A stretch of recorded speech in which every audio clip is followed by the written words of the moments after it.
창세기 26장 34절에서 35절 말씀입니다. 26장 34절에서 35절 말씀 같이 한 목소리로 합독하겠습니다. 에서가 40세에 헷 족속 부엘리의 딸 유딕과 헷 족속 엘론의 딸 바스맛을 아내로 맞이하였더니 그들이 이삭과 리브가의 마음에 근심이 되었더라. 아멘. 우리 서로 바라보면서 함께 인사하겠습니다. 참 잘 오셨습니다. 참 잘 오셨습니다. 지난주에 말씀을 따라 믿음을 따라 라는 제목으로 함께 말씀을 나누었는데요, 브엘세바에 올라온 이삭이 그 아버지가 섬겼던 방식대로 제단을 쌓고 하나님을 섬겼습니다. 그렇게 신앙생활을 잘 하던 중에 생각하지도 못했던 손님이 찾아옵니다. 창세기 26장 26절 말씀을 같이 한번 읽겠습니다. 아비멜렉이 그 친구 아우삭과 군대장관 비골과 더불어 그랄에서부터 이삭에게로 온지라. 아멘. 상당히 의외죠. 그랄 사람들은 이삭을 시기하다 못해 저기를 가지고 쫓아다니며 우물을 메꿔버렸던 민족이고, 또 그랄 왕 아비멜렉은 이삭에게 직접 추방 명령을 내렸던 장본인입니다. 그런데 왜 또 이삭을 찾아온 걸까요? 이유가 있어서 찾아왔습니다. 바로 이삭과 평화조약을 맺기 위해서입니다. 여기에는 그럴 만한 이유가 있습니다. 26장 28절 말씀을 같이 읽겠습니다. 그들이 이르되 여호와께서 너와 함께 계심을 우리가 분명히 보았으므로 우리의 사이 곧 우리와 너 사이에 맹세하여 너와 계약을 맺으리라 말하였노라. 아멘. 그랄 왕 아비멜렉이 이삭이라는 사람이 무서워서 그랬던 것이 아니에요. 그와 함께하는 하나님이 무서웠기 때문입니다. 그 다음 절을 보면은요, 너는 우리를 해하지 말라라고 말하고 있어요. 이삭을 경계하며 상당히 위축된 모습을 보이기까지 합니다. 이삭을 절대 만만히 볼 수 없는 이유가 있습니다. 이삭은 현재 무서울 정도로 강성해지고 있었습니다. 하는 일들마다 잘 됐습니다. 나중에는 또 어떻게 역전이 될지 아무도 모르는 상황입니다. 왕이지만 위축될 수밖에 없고 경계할 수밖에 없는 겁니다. 아비멜렉은 이삭이 계속 신경이 쓰였습니다. 체면을 차릴 정도로 여유를 가질 수가 없었습니다. 예전에는 자기가 명령을 내려서 추방을 하였지만 이제는 이삭에게 먼저 손을 내밀며 눈치를 보게 된 겁니다. 자기 신하들 앞에서 망신을 톡톡히 당하고 있습니다. 이삭에게 굴욕을 줬었지만 이제는 그대로 받고 있습니다. 만일 처음부터 이삭을 선대하였다면 어땠을까요? 이삭을 경계할 이유도, 이삭을 두려워할 이유도 없는 겁니다. 잘해 주었다면. 도둑이 제발 저린다고 자신이 한 행동이 그대로 부메랑이 되어 돌아온 겁니다.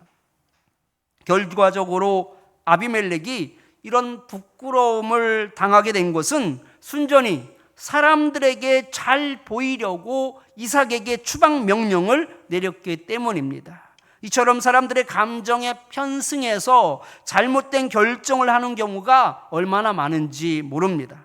모세의 형 아론도 사람들의 요구를 물리쳐야 하는데 대다수 사람들이 요구하니까 어쩔 수 없이 그 요구를 받아들여서 금신상을 만들었습니다. 모세한테 크게 책망을 받지 않습니까? 그런데 그가 뭐라고 이야기하냐면 이 백성이 악함을 당신이 알지 못합니까? 라고 묻습니다. 이 백성이 악해서 내가 금신상을 만들었다는 거예요. 내가 할 수 있는 것은 아무것도 없었습니다. 자신이 할 수 있는 것이 아무것도 없었다는 거예요.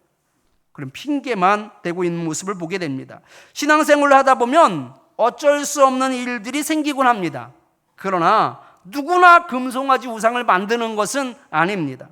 사람들을 의식하고 비위를 맞추는 사람이 우상을 만드는 겁니다. 사울 왕도 마찬가지입니다. 하나님의 명령대로 그 좋은 짐승이든 나쁜 짐승이든 관계없이 다 멸하라고 말씀하였지만 함께 전쟁에 나간 그 백성들의 마음을 그는 생각해야만 했습니다. 왕으로서 마땅히 모든 가축을 멸하라고 그렇게 명령을 내려야 했지만 사울 왕은 백성의 눈치를 보면서 명령을 내릴 수가 없었습니다. 결국 그들의 요구를 받아들여서 짐승을 살려 가지고 오게 된 겁니다. 사람들을 의식하고 사람들을 두려워하면 절대로 하나님의 뜻을 이룰 수 없습니다. 사람들을 의식하면 당장은 인기를 얻을 수도 있고 인정을 받을 수도 있습니다. 그러나 반드시 부끄러움을 당하게 됩니다. 하나님은 우리가 사람의 편에 서서 사람을 기쁘시게 하는 자가 아니라 하나님을 기쁘시게 하는 자가 되기를 바라십니다. 여러분, 느부갓네살 왕이요 자신을 위해서 금신상을 그 둘 앞 평지에 세우게 됩니다. 그리고 낙성식 때 모든 신하들이 그 신상 앞에서 절하도록 명령을 내리죠. 그리고 절하지 않는 사람들은 그 풀무불 가운데 던져 넣겠다라고 그렇게 명령을 내립니다.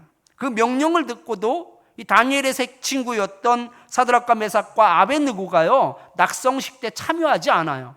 그것을 알았던 신하가 왕에게 참소를 합니다. 유대인 중에 이 사람들이 낙성식 때 왕이 만든 신상에게 절하지 않았습니다.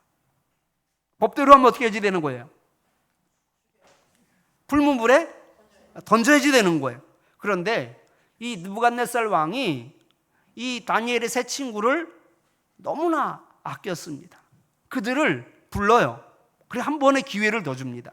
다음에 음악과 함께 그 신상에 절할 때 그때는 너희들 꼭 절해야지 된다 라면서 왕이 명령을 내렸음에도 불구하고 그것을 봐주는 거예요. 왕의 은총이 대단하죠. 그러면 이 세 친구가 뭐라고 말해야지 되겠어요? 네라고 대답해야죠, 그죠? 아니 왕도 자기의 명령을 어겨가면서 은총을 베푸면서 한 번 더 기회를 줬는데, 그런데 이 사드락과 메삭과 아벳느고는요 사람이 덜 됐어. 뭐라고 이야기하냐면요, 느부갓네살이여 우리가 이 일에 대하여 왕에게 대답할 필요가 없나이다. 아니 어떻게 이렇게 말할 수 있냐고요. 이 일에 대해서는 왕에게 말할 필요가 없대요. 자신들은 다음에도 절하지 않겠다라는 거예요. 그렇게 은총을 베풀고 한 번에 더 기회를 줬는데도 왕을 봐서라도 어떻게 해야 되는 거예요? 네, 해야지 되죠. 그런데 사드락과 메삭과 아벳느고는요 단번에 거절을 합니다. 그들은 사람의 마음을 살피지 않아요. 하나님의 마음을 붙잡고 살아갔던 사람입니다. 이삭도 마찬가지입니다. 사람을 먼저 생각한다든지 사람에게 인정을 받으려고 하지 않았습니다. 성경에는 나와 있지 않지만 우물을 파면 빼앗기고 또 우물을 파면 빼앗기는데 그에게 속한 사람들이 불평을 했을까요? 안 했을까요? 예? 불평 당연히 하죠. 왜냐하면 그 포크레인으로 파는 거예요. 개고생해서 우물 파는 거거든요. 몇십 일 걸려서 우물을 파는 거거든요. 그런데 파면 빼앗기고 파면 빼앗기는데 또 파래요. 그러면 아무 말 없이 파겠냐고요. 종들은 그렇다고 쳐요. 그 아들인 에서와 야곱도 있잖아요. 아버지 좀 그러지 않았을까요? 아버지 좀. 아니 왜 그러세요? 고집도 고집 나름이지. 이게 뭐 하는 겁니까? 당장 우리 그랄 지역을 떠나야지 됩니다. 여기서 살 수 없습니다. 종들이 그 자식들이 그러지 않았을까요? 사람들이 볼 때는 이삭은 어떤 사람이에요? 네? 고집불통만 돼도 괜찮을 것 같은데. 예? 예? 답이 없는 사람? 답이 없는 사람. 미련하고 바보 같고 답답해서 죽을 것 같은 사람. 아버지 좀. 그런데도 불구하고요, 왜 그런 저항이 없었겠냐고요. 왜 그런 요구가 없었겠냐고요. 왜 그런 간청이 없었겠냐고요. 그럼에도 불구하고 이삭이 사람들의 말에는 귀를 기울이지 않아요. 사람들의 생각을 살피지 않아요. 오직 하나님만 살피는 거예요. 그러니까 하나님만 살피니까 하나님께서요, 그를 크게 세워주시는 거예요. 사람들의 말에는 귀를 닫았습니다. 하나님이 오케이 사인을 줘야 하는 거예요. 사람을 의식하지 않고 하나님께만 집중하여 말씀을 따랐더니 결국 오늘과 같은 날이 오는 겁니다. 대적 앞에서 상을 차려주시는 거예요. 누구가 상상이나 했겠습니까? 하나님께서는 사람의 편에 섰던 아비멜렉을 부끄럽게 하시고 사람을 생각하지 않았던 이삭의 손을 높이 들어주셨습니다.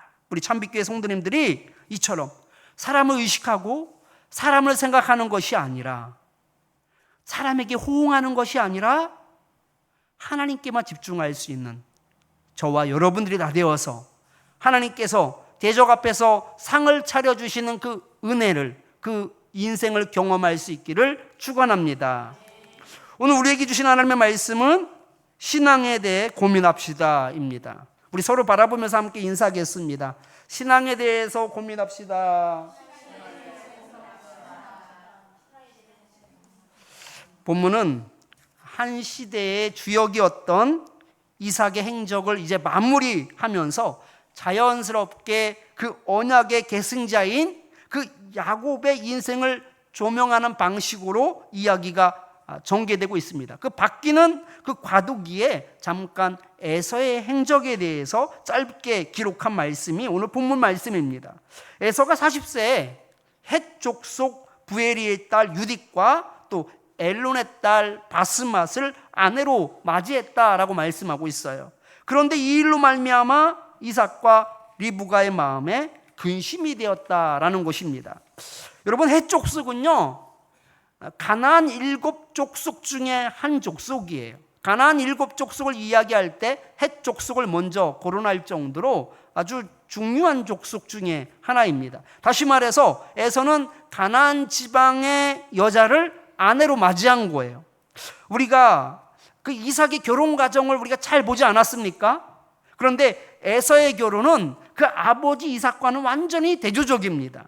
아브라함은 아들 이삭을 결혼시키는 데 있어서 아주 상당히 신중했거든요. 창세기 24장 3절 4절 말씀 같이 한번 읽겠습니다.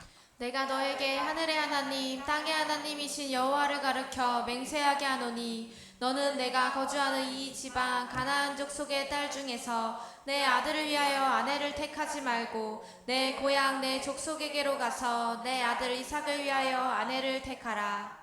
아브라함이 자기 종을 하란으로 보낸 이유는 그 언약의 백성으로서 혈통을 중요하게 생각했기 때문이에요. 여기서 혈통이 뭐냐? 바로 민족을 말하는 것이 아니에요. 믿음의 혈통을 말하는 겁니다. 다시 말해서 육적인 혈통이 아니라 영적인 혈통을 그는 중요하게 생각했다라는 것을 말씀하고 있습니다. 하나님께서는요, 출애굽한 이스라엘 백성들에게 결혼에 관하여서 아주 단단히 일러둔 말씀이 있습니다. 신명기 7장 3절 4절 말씀을 같이 한번 읽겠습니다. 또 그들과 혼인하지도 말지니 내 딸을 그들의 아들에게 주지도 말 것이요 그들의 딸도 내 며느리로 삼지 말 것은 그가 내 아들을 유혹하여 그가 여호와를 떠나고 다른 신을 섬기게 하므로 여호와께서 너희에게 진노하사 갑자기 너희를 멸하실 것임이니라. 아멘. 하나님께서 결혼을 금한 이유가 아주 분명하죠. 결혼을 하지 않은 우리 한나가 얘기해 보세요. 결혼을 금한 이유. 네. 여자가 내 아들을 유혹해서 결국 아들이 여호와를 떠나게 될 것이다 라는 것입니다. 그러기에 다른 이방인들과 결혼하지 말 것을 말씀하고 있어요. 이것이 믿음의 혈통을 따라서 결혼하라는 얘기입니다. 어떤 분들은요, 이상한 논리로 반박을 합니다. 하나님을 믿지 않는 자들과 결혼하게 되면 그 사람을 전도하게 되는 좋은 기회라는 거예요. 맞아요, 틀려요? 맞긴 맞죠. 전도하는 좋은 기회죠. 맞긴 맞아요. 그런데 왜 전도를 꼭 결혼을 통해서 하려고 합니까? 예? 왜 전도를 꼭 결혼을 통해서 하려고 하냐고요. 100% 자기 합리화예요. 현재의 관심이 신앙의 여부에 있지 않습니다. 신앙의 조건은 후순위예요. 중요한 것이 뭐냐? 재력이고 능력이고 성격이 먼저인 거예요. 그러니까 그거 먼저 보고서 마음이 끌리는 것이거든요. 그리고 결혼을 하고 싶은데 믿음이 없어요. 그러니까 하는 말이 뭐예요? 결혼해서 전도하면 된다라고 생각하는 거예요. 그런데 이런 말은 다 교만해서 하는 말이에요. 결혼하면 전도가 됩니까? 평생 속을 썩입니다. 평생 속을 썩입니다. 여기도 많이 있죠. 그런 사람들이 얼마나 많은지 몰라요. 설령 교회를 다닌다고 할지라도 가정의 평화를 위해서 어쩔 수 없이 교회를 다니는 사람들도 있습니다. 여러분, 부부가 마음이 맞아서 하나님을 섬겨야 할 텐데 쉽지 않습니다. 심지어 헌금하는 것도 숨겨서 합니다. 재산 문제로 고민을 해야 합니다. 제가 예전 교회에서 사역을 할 때 일이에요. 제가 맡은 교구에 한 집사님이 계셨는데 그 집사님에게는 결혼한 아들이 있었어요. 그런데 그 결혼한 아들이 그 교회에 같이 다녔대요. 그런데 한 번도 얼굴은 본 적이 없어요. 그 아들이 결혼하기 전까지는 찬양대원이었대요. 찬양대에서 찬양을 하는, 봉사하는 그런 신실한 청년이었어요. 그런데 믿지 않는 여자와 결혼을 한 거예요. 결혼하고 뜨문뜨문 나오더니 결국에는 교회를 안 나오게 된 거예요. 그러니까 제가 그 교회에서 사역을 할 때는 그래서 그 집사님 아들을 교회에서 한 번도 본 적이 없습니다. 바울이 얼마나 전도에 열정이 있는 사람입니까? 그런 바울도 결혼에 관하여서는 아주 단호했어요. 고린도후서 6장 14절 말씀을 같이 한번 읽겠습니다. 너희는 믿지 않는 자와 멍에를 함께 베지 말라. 의와 불법이 어찌 함께하며 빛과 어둠이 어찌 사귀며. 결혼해서 전도한다고요? 전도에 진심이었던 바울도 멍에를 같이 매지 말라라고 말하고 있습니다. 다 교만의 소리고 자기 합리화입니다. 여러분, 솔로몬을 보십시오. 그가 무엇이 부족합니까? 부족한 것이 하나도 없는 사람입니다. 능력이면 능력, 재물이면 재물, 지혜면 지혜, 하나도 부족한 것이 없는 사람이었어요. 그럼에도 불구하고 그 이방 여자들을 아내로 들이면서 문제가 생기게 됐죠. 예루살렘 곳곳에 이방 신전을 세우게 되었습니다. 그 결과 하나님께서 그 이스라엘을 두 나라로 만드신 거예요. 그 반을 떼어서 여로보암에게 주신 이유가 바로 솔로몬 때문이었어요, 여러분. 믿음의 혈통, 언약의 혈통이 그래서 중요합니다. 아브라함은 이 부분에 대해서 아주 깨어 있었기 때문에 이삭을 위하여 가나안에서 아내를 얻지 않고 하나님까지 그 아내를 얻기 위해서 종을 보냈던 거예요. 그렇다면 이삭은 아버지처럼 깨어 있지 못했기 때문에 에서는 가나안 여자와 결혼을 하게 된 걸까요?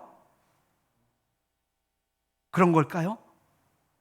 에서가 가나안 여자와 결혼한 것은 절대로 그 아버지 이삭의 뜻이 아닙니다. 본문을 봐도 우리가 알 수 있는데요. 본문 35절 말씀 같이 한번 읽겠습니다. 그들이 이삭과 리브가의 마음에 근심이 되었더라. 에서가 그 가나안 여자와 결혼을 한 것에 대해서 근심하고 있었다라는 것을 알 수 있죠. 그러니까 허락했다라는 거예요, 안 했다라는 거예요? 허락하지 않았다라는 거예요. 만약에 에서가 그 신부감을 데리고 와서 아버지, 이 여자와 결혼하고 싶습니다 라고 말했다면 반대했겠죠. 여기서 이 부모가 근심하였다라는 말이요, 히브리어 모라라는 말인데 쓰다, 가혹하다, 슬프다라는 말에서 유래한 말이에요. 그러니까 근심했다라는 것이 그냥 고민이 되고 걱정이 되었다라는 얘기가 아니라 극심한 슬픔과 비통 속에서 살았다라는 뜻입니다. 누구 때문에? 에서가 이방 여자와 결혼한 것 때문에 그 극심한 슬픔과 비통을 느꼈다라는 거예요. 그게 쓰다, 가혹하다, 슬프다라는 의미예요. 이 근심이라는 말이. 에서가 밖에 나가는 걸 좋아해요. 들에 나가서 산에 나가서 사냥하는 걸 즐겼어요. 성경에는 물론 나와 있지 않지만 가만히 제가 한번 생각해 봤어요. 분명히 정말 이 고통스러워하며 비통해하며 극심한 슬픔 가운데 지금 아버지가 고민 가운데 있단 말이죠. 이방 여자와 결혼한 것에 대해서. 그러면 아버지의 뜻은 어디에 있었던 거예요? 하란이었던 거예요. 하란. 그런데 이방 여자와 결혼한 거예요. 그런데 그것도 아버지의 허락이 없었다라는 것을 알 수 있어요. 그러면 이 상황은 어떤 상황일까? 아버지 허락 없이 어떻게 결혼이 가능해야 안 해요? 옛날에 가능하지 않죠. 그럼 어떤 일이 있었을까? 가만히 생각해 봤어요. 에서가 상당히 호전적이거든요. 그러니까 들로 나가면서 살로 나가면서 눈이 맞았던 것 같아요. 눈이 맞았던 것 같아요. 그리고 일을 저지른 것 같아요. 물론 성경에 나와 있지 않습니다. 그거밖엔 답이 없어요. 왜? 이삭이 절대 허락하지 않거든요. 율법에 보면은요, 여자를 범하게 되면 무조건 죽는 게 아니에요. 어떤 여자를 범할 때 죽는 줄 아세요? 결혼한 여자를 범할 때 죽어요. 결혼하지 않은 여자를 범하게 되면 데려와야지 돼요. 아내로 데려와야지 되는 거예요. 아마 그런 상황이 아니었을까? 에서가 상당히 즉흥적이거든요. 에서가 이방인과 결혼한 것은요, 단순한 실수가 아닙니다. 그가 장자였음에도 불구하고요, 언약의 계보라는 이 영적인 진리에 대해서 얼마나 무지했는지 모릅니다.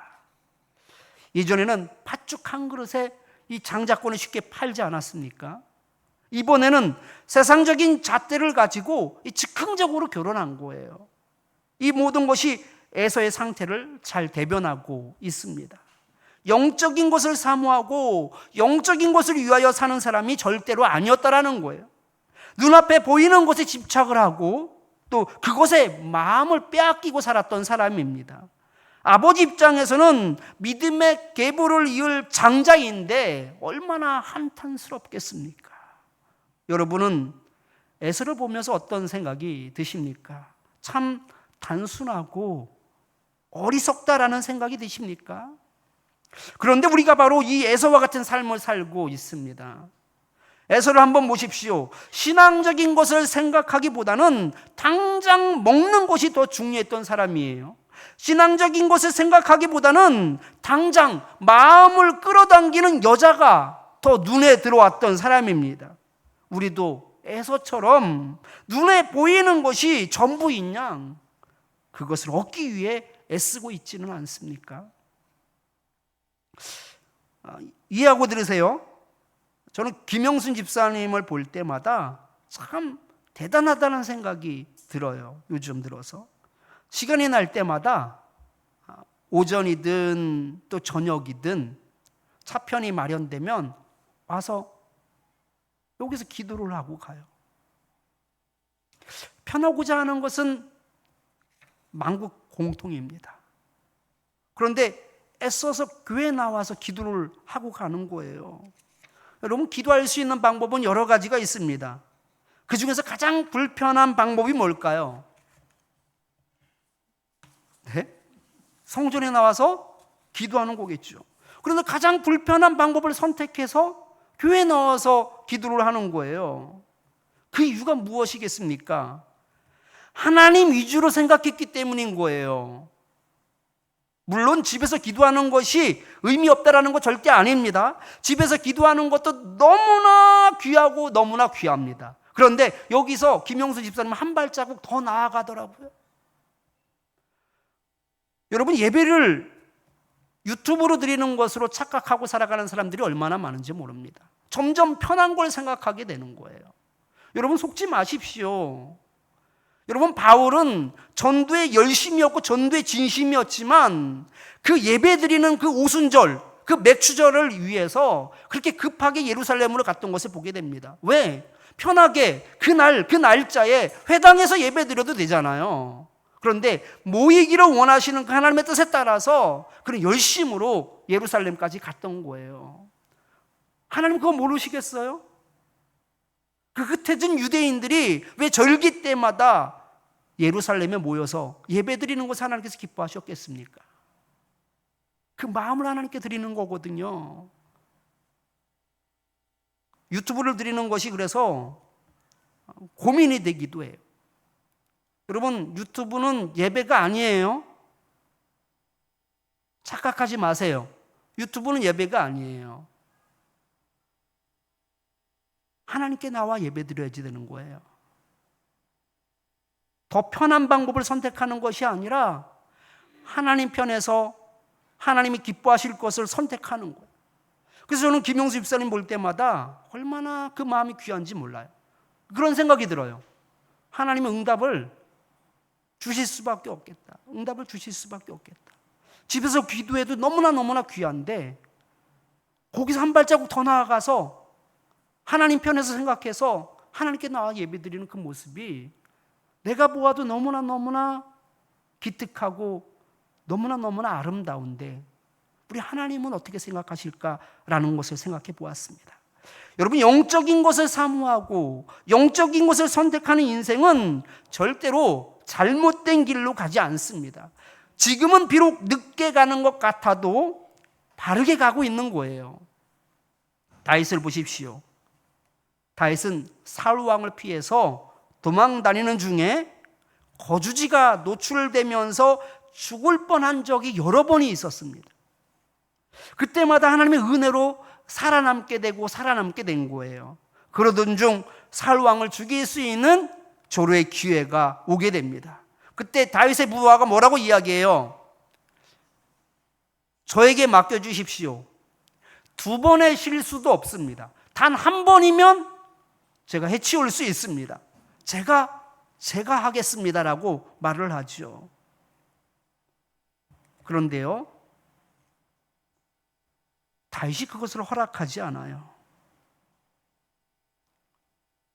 정말로 좋은 기회임에도 불구하고 다윗은 눈에 보이는 기회를 잡지 않더라고요. 왜냐하면 그는 영적으로 깨어 있었기 때문에 그러는 거예요. 사울 왕을 죽이는 것은 하나님의 뜻이다라는 것을 그가 잘 알고 있었기 때문입니다. 남들 같으면 어떻게 했겠어요? 단번에 이를 해치웠을 것입니다. 비록 더 돌아가고 비록 더 어려움을 겪게 되더라도 눈에 보이는 기회를 그는 잡지 않았습니다. 그런데 이것이요, 신의 한 수였어요. 진짜 신의 한 수였어요. 인간이 보기에는 돌아가는 것 같고 손해보는 것 같지만 절대로 그렇지 않습니다. 영적인 것을 붙잡으면 하나님께서 더 큰 것으로 반드시 보답해 주십니다. 후에 사울 왕과 그의 요나단이 길보아산 전투에서 전사를 하게 됩니다. 사울 왕이 죽었다라는 소식을 들은 다윗이 춤을 췄을까요? 사무엘하 1장 12절 말씀을 같이 한번 읽어보겠습니다. 사울과 그의 아들 요나단과 여호와의 백성과 이스라엘 족속이 칼의 죽음으로 말미암아 저녁 때까지 슬퍼하여 울며 금식하니라. 사람들이 깜짝 놀랐을까요? 안 놀랐을까요? 깜짝 놀랐을 거예요. 왜냐하면 지금 이 사울 왕이 죽었다라고 기쁨을 가지고 지금 다윗을 찾아갔던 그 전령사가 죽임을 당하게 되거든요. 넌 이게 기쁜 소식이라고 생각하느냐? 라면서 그 전령사를 죽였어요. 사람들이 깜짝 놀랐을 거예요. 춤을 출 줄 알았는데 애가를 부르게 하였고요, 금식을 선포하였습니다. 그리고 그 사울 왕의 군대 장관이었던 아브넬이 있어요. 그 아브넬이 결국은 그 다윗을 찾아가서 항복을 하죠. 그리고 이 모든 나라, 사울 왕에게 있는 이 나라를 다윗 당신에게 돌리겠습니다라고 약조를 하고 돌아가게 됩니다. 그런데 그 아브넬하고는요, 또 이 다윗의 신하하고는 원한 관계에 있었어요. 왜냐하면 자기 형제가 죽었거든요, 아브넬한테. 돌아가는 그 아브넬을요, 아비새가 죽여버립니다. 그런데 아브넬을 위하여서 또 애통해하면서 금식을 하였어요. 사람들이 그 모습을 보면서 대적이거든요. 깜짝 놀랐습니다. 사무엘하 3장 36절 37절 말씀 같이 읽겠습니다. 온 백성이 보고 기뻐하며 왕이 무슨 일을 하든지 무리가 다 기뻐하므로 이 날에야 온 백성이 온 이스라엘이 넬의 아들 아브넬을 죽인 것이 왕이 한 것이 아닌 줄을 아니라. 왕이 그런 사람이 아니었구나. 왕 정말 대단하다. 감동을 한 거예요. 그 왕을 보면서 얼마나 사람들이 기뻐했는지 몰라요. 만약에 그때 동굴에서 사울 왕을 죽였다면 사울 왕에 속한 베냐민 지파가 다윗을 위하여서 그렇게 순종하며 다윗을 섬겼을까요? 그러지 않았을 겁니다. 그가 모든 과정 가운데 정말 사울 왕이 죽은 것, 그리고 그 형제가 썼던 요나단이 죽은 것에 대해서 애통해하며 금식하였습니다. 그의 군대 장관이 죽었을 때에도 애통해하며 금식했던 거예요. 그것을 본 백성들이요 기뻐했습니다. 그리고 그의 진심을 알게 된 거예요. 그러기에 그 12지파가 양분될 수도 있는 상황 가운데서 그 백성의 마음을 하나로 결집하게 할 수 있었던 것은 바로 사울 왕을 죽이지 않았던 그 일이 바로 신의 한 수였다라는 것이죠. 에서는 영적이고 신앙적인 것하고는 거리가 먼 인생을 살았습니다. 눈앞에 보이는 것에만 관심을 가졌고 그것을 위하여 살았습니다. 그 결과가 바로 가나안 족속의 딸과 결혼을 한 것이지요. 그의 후손을 보십시오. 장자지만 언약의 백성과는 아무런 관련이 없는 작은 나라에 머물고 말았습니다. 깨어있지 못하면 누구나 에서의 길을 가게 됩니다. 그러니 우리 참빛교회 성도님들은 세상의 마음을 빼앗기지 않았으면 좋겠어요. 이 길은 빠른 길 같지만 망하는 길입니다. 형통한 것 같지만 불행한 길입니다. 반면에 영적인 것을 붙잡으십시오. 신앙적인 것을 선택하십시오. 돌아가는 것 같지만 그 길이 형통한 길이라는 것을 깨닫게 될 줄 믿습니다. 말씀을 기억하면서 우리 주님 뜻대로 살기로 했네. 우리 함께 찬양하겠습니다.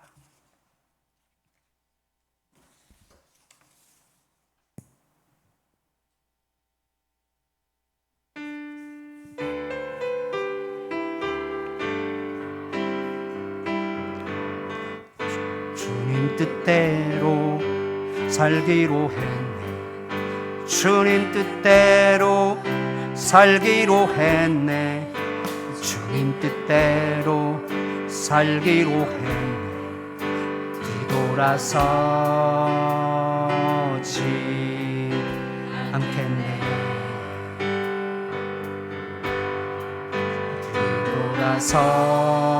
뒤돌아서지 않겠네. 어떠한 시련이 와도 수많은 유혹 속에도 신실하신 주님 약속 날 붙들리라. 세상이 이해 못하고 우리를 조롱하여도 신실하신 주님 약속 날 붙들리라. 붙들리라. 결코 돌아서지 않으리. 이 세상 사람, 세상 사람 날 몰라 해도, 세상 사람 날 몰라줘도, 이 세상 사람 날 몰라줘도 뒤돌아서지 않겠네. 뒤돌아서지 않겠네. 어떠한 시련이 와도, 수많은 유혹 속에도 신실하신 주님 약속 난 붙들리라. 세상이 이해 못하고 우리를 조롱하여도 신실하신 주님 약속 난 붙들리라. 결코 돌아서지 않으리. 이 세상 등지고, 세상 등지고 십자가 보내, 세상 등지고 십자가 보내, 세상 등지고 십자가 보내, 뒤돌아서지 않겠네. 뒤돌아서지 않겠네. 어떠한 시련이 와도, 수많은 유혹 속에도 신실하신 주님 약속 난 붙들리라.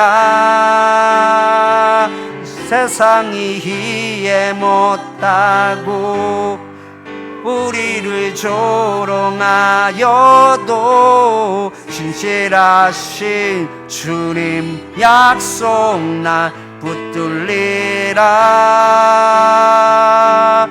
결코 돌아서지 않으리. 아멘. 우리 말씀을 기억하면서 우리 세 가지 기도 제목 가지고 함께 기도하겠습니다. 세상적이고 눈에 보이는 것으로부터 오는 유혹을 이길 수 있는 믿음을 주옵소서 하면서 기도하겠습니다. 두 번째는 마음을 기쁘게 하는 것을 선택하는 것이 아니라 영적인 것을 선택하옵소서 하면서 기도하겠습니다. 마지막으로 신앙의 편에 서는 것이 절대로 늦게 가는 것이 아님을 삶 가운데 경험하게 하옵소서 하면서 기도하겠습니다. 이 시간 우리 주여 한 번만 주고 함께 기도합니다. 주여! 하나님 아버지 감사합니다. 하나님 아버지 은혜 가운데 도심 가운데 오늘도 주님께서 하나님 아버지 말씀을 허락하여 주셔서 하나님 아버지 다른 주님의 뜻을 하나님 아버지 볼 수 있도록 하나님 아버지 허락하여 주심을 감사드립니다. 하나님 아버지 많은 사람들이 그 에서의 삶을 살아가고 있음을 고백합니다. 우리가 또 하나님 아버지 에서의 삶을 살고 있었음을 고백합니다. 아버지 세상적이고 눈에 보이는 것이 전부이냐, 하나님 그것을 향하여 살아갈 때가 얼마나 많은지 모릅니다. 아버지 그것에 마음을 빼앗기며 살아갈 때가 얼마나 많았는지 모릅니다. 하나님 아버지 저희들에게 믿음의 믿음을 덧내빼 주셔서 하나님 아버지 눈에 보이는 것에 아버지 마음을 빼앗기지 않게 해주옵소서. 그런 것이 유혹이 되지 않도록 하나님 아버지 허락하여 주옵소서. 하나님 아버지 마음을 기쁘게 하는 것이 하나님 아버지 정말 주님께서 하나님 아버지 그 주님의 마음을 볼 수 있기를 원합니다. 하나님 아버지 영적인 것을 선택하는 자가 되길 원합니다. 하나님의 기쁨이 되는 자 되길 원합니다. 하나님을 먼저 생각하는 자가 되길 원합니다. 하나님 그래서 하나님 아버지 에서와 같이 하나님 눈에 보이는 것을 선택하는 자가 되지 않게 하여 주옵소서. 하나님 아버지 많은 사람들이 신앙적인 것을 생각하지 않고 있기 때문에 하나님의 세상적인 것에 마음을 빼앗기고 하나님 세상적인 것에 하나님의 마음을 두고 살아가는 것을 보게 됩니다. 하나님 아버지 저희들에게는 믿음의 믿음을 더하여 주셔서 마음을 기쁘게 기쁘게 하는 것을 선택하는 그런 어리석은 자가 되지 않게 해주시고, 영적인 것을 선택하게 해주시고 신앙적인 것을 선택할 수 있는 믿음을 허락하여 주옵소서. 아버지, 신앙의 편에 서는 것이 하나님을 절대로 늦게 가는 것이 아님을 아버지 고백할 수 있게 원합니다. 하나님 아버지, 많은 사람들이 속고 있음을 고백합니다. 하나님 아버지, 인간적인 기회가 왔을 때 그것을 하나님 아버지 넙죽 잡아들 때가 얼마나 많은지 모릅니다. 이것 놓치면 하나님 아버지 다음에는 기회가 없다고 생각할 때가 얼마나 많은지 모릅니다. 그 조급함 가운데 잘못된 선택을 할 때가 얼마나 많은지 모릅니다. 하나님 아버지, 저희들에게는 하나님 아버지 신앙적인 눈이 열릴 수 있게 해주시고 영적인 눈이 열릴 수 있도록 하나님 아버지 허락하여 주셔서 아버지, 조금 돌아가는 것 같고 조금 하나님 아버지 손해보는 것 같지만 그것이 절대로 손해보는 것이 아니오, 하나님 아버지 그것이 늦게 가는 것이 아닌 하나님 아버지 제대로 가고 있음을 아버지 알게 해주시고, 그 신앙 가운데 삶 가운데 하나님께서 아버지 맞춰주시며 하나님께서 이루시는 것 모든 것들을 통하여서 하나님의 말씀이 옳았던 것을 하나님 그 삶 가운데 경험할 수 있게 해주시고, 그 삶을 통해 하나님께 용 돌리는 저희들 되시도록 주님 역사여 주시옵소서. 주님 도와주시옵소서.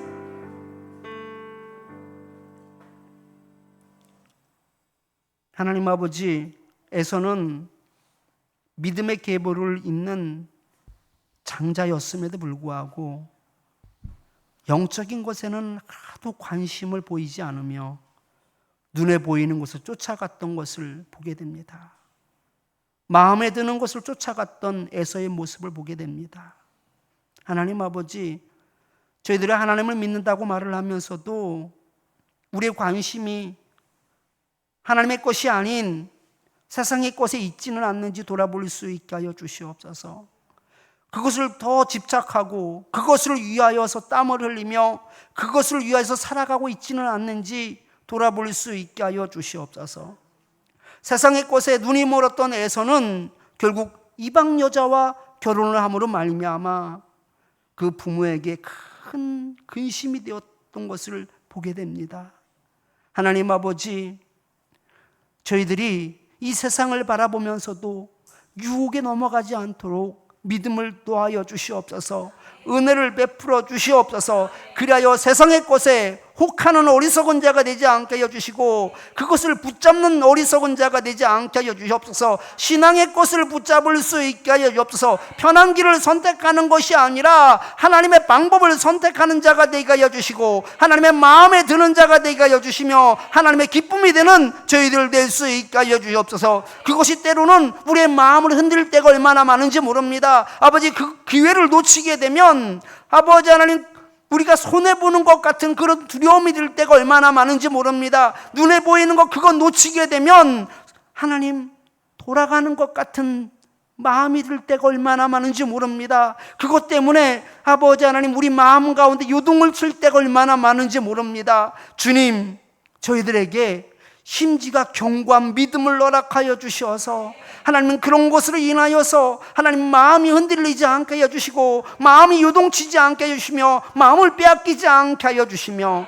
어떠한 상황 가운데서도 신앙적인 것을 붙잡을 수 있게 하여 주시고 영적인 선택을 할 수 있게 하여 주셔서 하나님께서 주시고자 하시는 그 영적인 복을 누리는 인생이 되게 하여 주시옵소서. 예수님 이름으로 기도드리옵나이다. 아멘.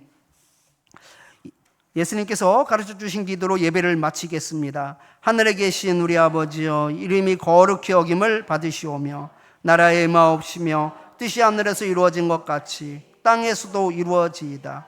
오늘날 우리에게 일용할 양식을 주옵시고 우리가 우리에게 죄 지은 자를 사하여 준 것 같이 우리 죄를 사하여 주옵시고 우리를 시험에 들게 하지 마옵시고 다만 악에서 구하옵소서. 대개 나라와 권세와 영광이 아버지께 영원히 있사옵나이다.